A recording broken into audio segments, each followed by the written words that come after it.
G'day boys and girls, one and all, both tall and small. You are listening to Bounty, and I'm going to be breaking down this little slice of gameplay that we have from Awesome Noughts.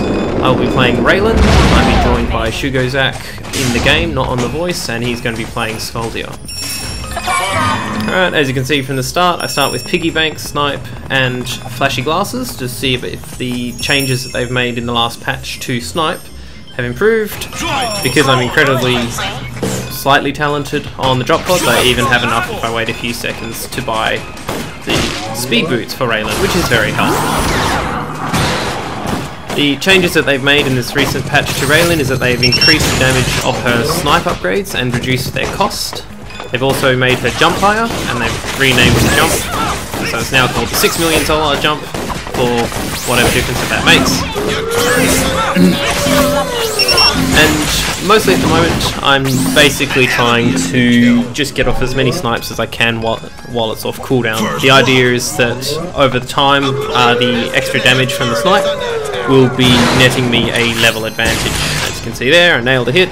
It's great if you can use it on bot waves. I'll do it just to hit 2 bots as long as I can nail it, and then that way you get a couple of solar, which adds up over time. It's more efficient than Solar Tree because it can hit multiple things, where Solar Tree's fixed things. This one can vary, so it depends on how good your aim is and how you get your opportunities.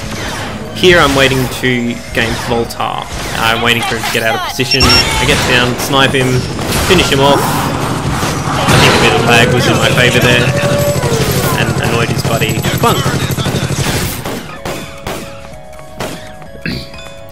Mostly at the start of the thing, my strategy is just to try and get a bit of a solar advantage using either the flashy glasses or running around through the jungle, things like that.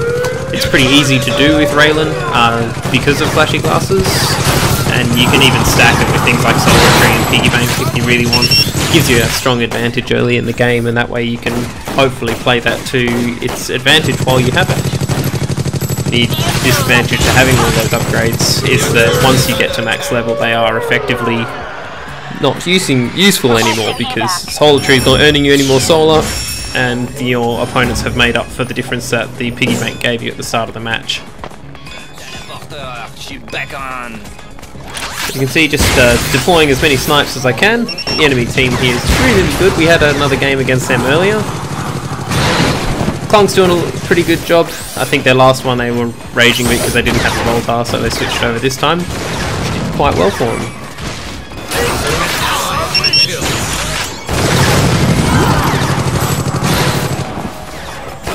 This would be a good time for a snipe.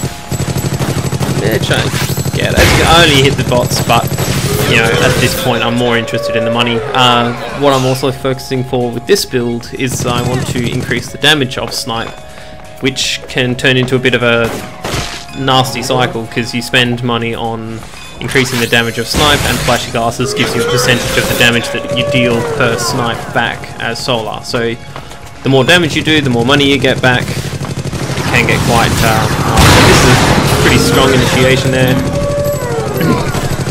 We hit them, and then Shugozak comes in to finish off the Voltar. Quite well. We chase. I totally missed that snipe because I'm so special. So we're in pretty good points here. Basically, it feels like we've won more fights than we've lost. I'm starting to get a pretty strong solo lead. Level 7, I think the next closest is the other Raelynn, who's using a very similar build to me. Except I think over the course she focuses more on Time Rift. That was the more useful skill of Raelynn's in the last patch.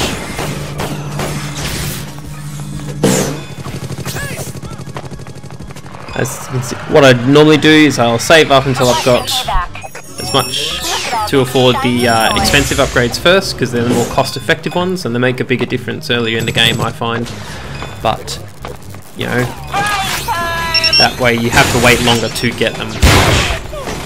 You know, it all comes down to timing and the people that you're playing against and things like that. We have a nice little Leon bot there. The bots that are updated in this last patch are quite nice as well. The Leon's will buy stealth. The Lone Stars were upgraded to use their dynamite for the first time since I've started playing Awesome Noughts. This is the bots, not just Lone Star in general. So I got a nice surprise when I started playing against the bots. They're improving every day. They either get me here, but I sort of run around and hide. I found that in Awesome Noughts most of the better escape paths are always the vertical ones. Running horizontal tends to leave you a bit exposed, and people in general have harder time tracking vertically than they do horizontally. It's especially true in FPS games, but it's also in a game like this where you're horizontally, your screen's longer than it is tall, so you can easily hop up and down and escape their view long enough to get away. Bit of sniping going around. I like to hide in the bushes and try and surprise people. This is where I was starting to think that the buff that they've given to Raelynn is quite useful. That was the 70 damage snipe, and it's not even fully upgraded, and I'm only just level 10. So I can nearly, if not one shot, do certainly make someone sit down and think about their lives, which is always pretty fun, you know. You have a bit of a sit down after getting shot, you know, most people do, I'm sure the army does. They're putting a pretty strong push here. As you can see, my level advantage is starting to stack up a little bit. I'm 11 to Voltar's 6. That snipe nearly finished him off right then, which I'm sure he's having a great time with. So I can do about 2/3 of Voltar's health with a single snipe, which is quite handy. It's a very hopeful snipe on my part, but didn't quite make it. Just like to come down and finish off the turret.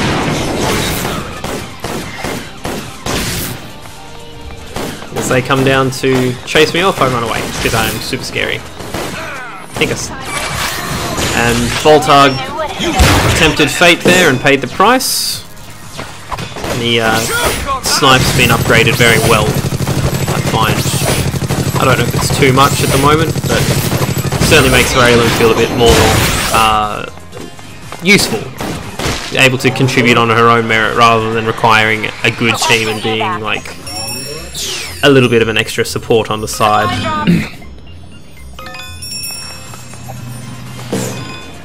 Over the course of this, I was communicating with my partner Shugozak, but we've been playing together so long now that it's pretty cruisy. We just sort of mostly just calling out information on where the enemies are, what they're up to, that sort of thing. Nothing too good.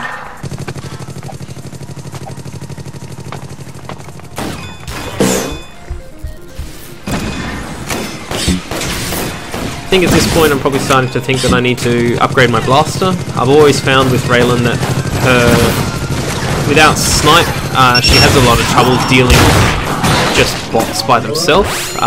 That being said, buying the Unseen Hand upgrade, I think, that gives you the piercing on your shots, actually completely turns that around, makes it very easy to deal with bots, but you do have to sacrifice your damage. And I personally like to build Raelynn as a glass cannon. That's how I play most games, so lots of damage upgrades, not much else. As you can see, she's really struggling with the bots there, so I should probably think about getting some blaster upgrades. That serves me correctly. If you buy all of the damage upgrades for Raelynn, the solar efficient one, the skull bracelet, and the one that gives you damage against enemy awesome noughts bonus, I think you can end up doing about 20 damage per shot to enemy awesome noughts. It translates to about 17 on bots, which is respectable at the end of the game, especially at the rate that she shoots, considering that she doesn't have a firepower upgrade, so she's more of a heavy hitter. I haven't upgraded it as much in this match, but I've always found that her Time Rift, when built with reduced cooldown, increased slow and increased damage, you can use it to actually lock down people very easily, and if they get caught in it, you can then deploy another time field on the one that they're caught in and they're trapped. And if you have the damage upgrade as well, it'll just take them down. There's nothing they can do about it. It's a bit gimmicky. It requires a certain build, but if you are able to pull it off, it's a very crushing blow to people, and it can cause them to start playing a bit silly. So there, This one, interesting fight where we both basically missed all of our abilities and it came down to who was shooting at the other one. And I don't think I was even particularly accurate there as well. So I celebrate by shooting some bots and running away from North. Even though he's on my team, I'm just wacky like that.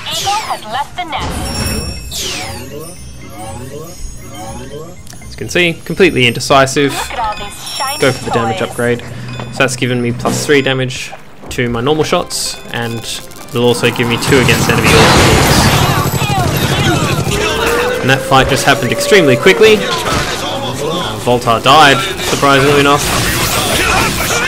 It's one of the good things about Raelynn is she can sort of fire into a crowd and it affects everyone.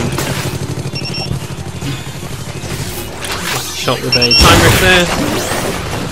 I think Clunk got caught on the solar boss there. He's having a great day, he is.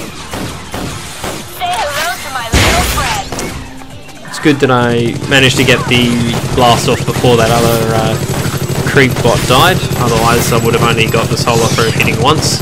And you get the solar bonus just whether you hit or not, you don't have to actually do any particular kind of damage. So at this point in the game I've got a reasonable level advantage. I'm about 5 levels above most people. I'm nearly twice the level of Voltar. You have killed an enemy. And I'm really hoping to push this level advantage so that I can... It's not really level advantage as much as it is you've just got more money. We deployed the rage quit right there from the other Raelynn.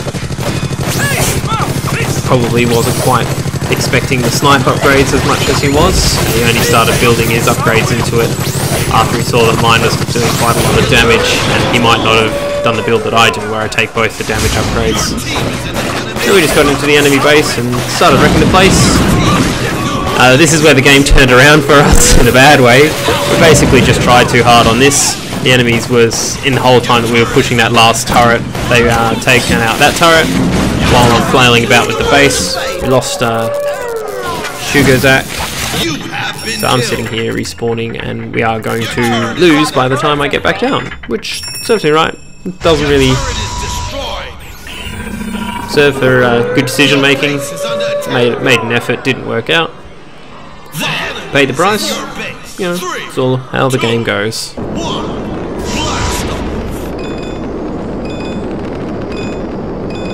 Still need to practice my drop pod powers. They're okay, they could be better. So I get back in time to fight a little bit off. There's some pretty nasty sniping going on there, but I think Lone Star gets us with his dynamite, and that's the end of the game. So it was a solid effort.